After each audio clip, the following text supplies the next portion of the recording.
In this problem, we're being asked to find dy dx using logarithmic differentiation.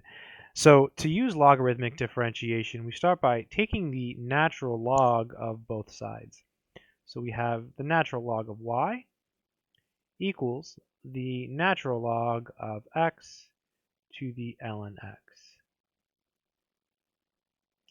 The next step is to actually just take this ln x and bring it down. So let's bring it downstairs.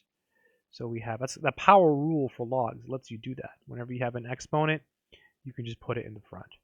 So we have the natural log of x times the natural log of x. What a strange problem. Now, the next step is going to be to differentiate. So we could use the product rule, or we could combine these and use the chain rule. I'm not sure what's better. Let's just go ahead and use the product rule.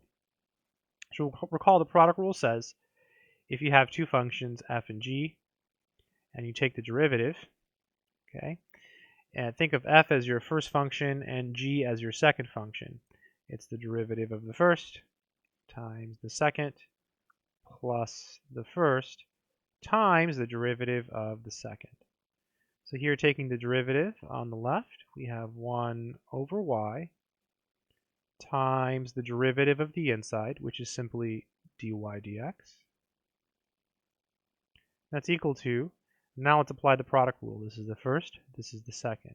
It's the derivative of the first, which is 1 over x, times the second, plus the first, which is, again, ln x, times the derivative of the second, which is 1 over x. We have two of these, so we have 1 over y dy dx. So we have 1 over x ln x plus 1 over x ln x. That gives us 2 times, we have two of them now, right? So we get two of them, right? 1 plus 1 is 2. Then we can multiply by y. So put a y here, put a y here. So we get dy dx is equal to 2y times ln x over x. I'll write it like that. And we know something about y. We know that y is equal to x to the ln x. So let's go ahead and plug it in. Recall that the original question said that y was equal to this. So we have dy dx